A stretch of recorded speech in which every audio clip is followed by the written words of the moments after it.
नमस्कार विद्यार्थी मित्रांनो, मी आहे सुतके सर. माझ्या यूट्यूब चॅनलवरती तुमचं सर्वांचं हार्दिक स्वागत. आज मी तुम्हाला WH क्वेश्चनचं पॅसिव्हाइज कसं करतात हे शिकविणार आहे. मित्रांनो, WH क्वेश्चनचं पॅसिव्हाइज करत असताना तुम्हाला काही गोष्टी लक्षात ठेवायचे आहेत. पहिलेचेच काही नियमसुद्धा तुमच्या लक्षात असले पाहिजेत, काही सूत्र तुमच्या लक्षामध्ये असली पाहिजेत. तेव्हाच तुम्हाला WH क्वेश्चन करता येऊ शकतं.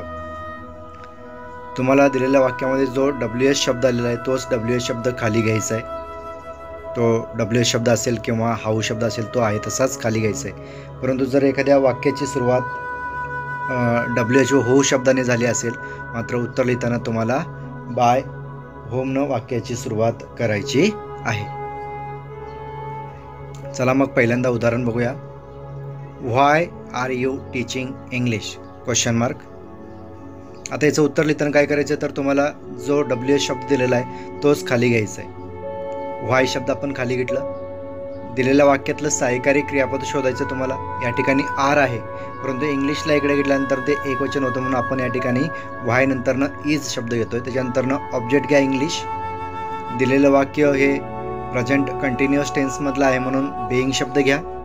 त्याच्यानंतर क्रियापदातील स्वरूप घ्या टॉट. त्याच्यानंतरनं बाय. त्याच्यानंतरनं सब्जेक्ट घ्या. नाम असेल तर आहे तसंच आणि सर्वनाम असेल तर त्याची द्वितीया. म्हणून इथं यू आले म्हणून बाय नंतरनं आपण यूज घेतो आणि क्वेश्चन मार्क देतो. म्हणून उत्तर झालं Y is English being taught by you question mark. परत एकदा बघा आपण कसं केलं. जो WH शब्द आला तोच घेतला. दिलेल्या वाक्यातलं सहाय्यकारी क्रियापद योग्य ते सहाय्यकारी क्रियापद घ्यायचं आहे. ॲम इज आर इज घेतलं. त्याच्यानंतर इंग्लिश घ्या ऑब्जेक्ट. त्यानंतरनं बेइंग घ्या प्रेझेंट कंटिन्युअस टेन्स आहे म्हणून. त्याच्यानंतरनं क्रियापदातील स्वरूप घ्या टॉट. त्याच्यानंतरनं बाय. त्याच्यानंतरनं सब्जेक्ट यू आणि शेवटी क्वेश्चन मार्क. नंबर 2 उदाहरण बघूया. When are you writing a story question mark.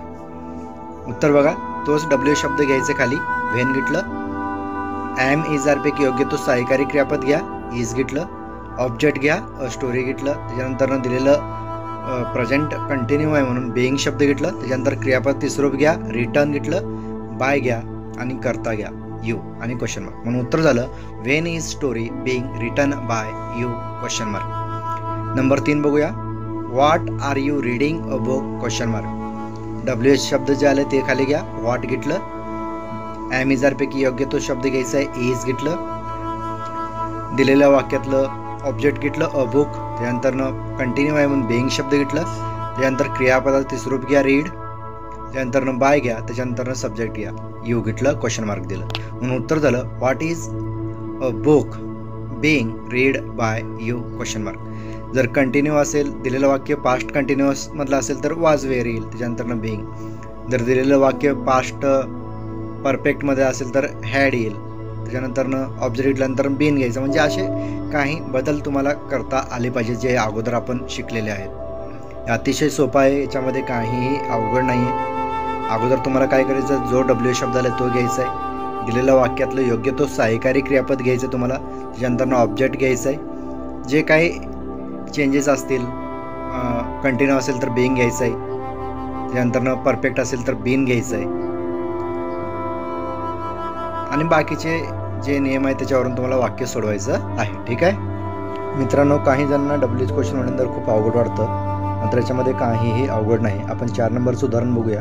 Why was she drinking a tea question mark. दिलेल्या वाक्यातलं जे WH शब्द आला तो खाली घ्या. वाय घेतलं. दिलेल्या वाक्यातलं योग्य तो सहाय्यकारी क्रियापद घ्यायचं आहे. इथं वाज आलं म्हणजे पास्ट कंटिन्यू आहे म्हणून वाज वेअरपैकी एक शब्द घेतात, परंतु अ टी हे एक वचन आहे म्हणून आपण वाज घेतोय म्हणून WH शब्द घेतलं व्हाय. त्यानंतरनं वाज घेतलं. ऑब्जेक्ट घ्या अ टी. कंटिन्यू आहे म्हणून आपण बेइंग शब्द घेतो म्हणून बेइंग घेतलं. त्यानंतर क्रियापद स्वरूप घ्या ड्रंक. त्यानंतरनं बाय.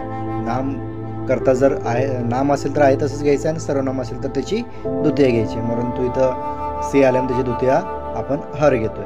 म्हणून उत्तर झालं why was a tea being drunk by her question mark. परत एकदा बघा. WH शब्द घेतला. त्यानंतरनं वाज वेअरपैकी योग्य तो शब्द घेतला वाज. त्यानंतर अ टी घेतलं. कंटिन्यू येऊन बेइंग शब्द घेतोय. त्यानंतर थर्ड रूप घेतलं ड्रंक. त्यानंतर बाय. त्यानंतरनं हर क्वेश्चन मार्क. उत्तर झालं why was a tea being drunk by her. Number 5 बघा, why was Rani eating a mango question mark. Answer बघा, why W शब्द घेतला, त्यानंतर was घेतलं, why was, त्यानंतर ऑब्जेक्ट अ मँगो, त्यानंतर कंटिन्यू ऑन बेइंग, त्यानंतर थर्ड रूप घ्या eaten by Rani question mark. उत्तर झालं why was a mango being eaten by Rani. Number 6 बघा, who told it question mark. जर वाक्याची सुरुवात WHO हो शब्दाने जर झालेली असेल तर उत्तर लिहिताना बाय होऊन सुरुवात करायची. दिलेल्या वाक्यामध्ये सहाय्यकारी क्रियापद आले म्हणून काय ओळखलं आपण, म्हणजे सिंपल प्रेझेंट टेन्स आहे म्हणून आपण वाज वेअरपैकी योग्य तो शब्द घ्यायचा आहे. आपण इट आले म्हणून वाज घेतलं इथं म्हणून उत्तर झालं बाय होम वाज इट. त्यानंतर क्रियापदाची स्रोत घ्या टोल्ड, त्यानंतर क्वेश्चन मार्क म्हणून उत्तर झालं बाय होम वाज इट टोल्ड क्वेश्चन मार्क. फक्त एवढंच लक्षात ठेवायचं की जर एखाद्या वाक्याची सुरुवात WHO होऊन सुरुवात झाली असेल तर वाक्याची सुरुवात बाय होऊन करायची, बाकीचे सर्व नियमानुसार करायचं. ठीक आहे, धन्यवाद.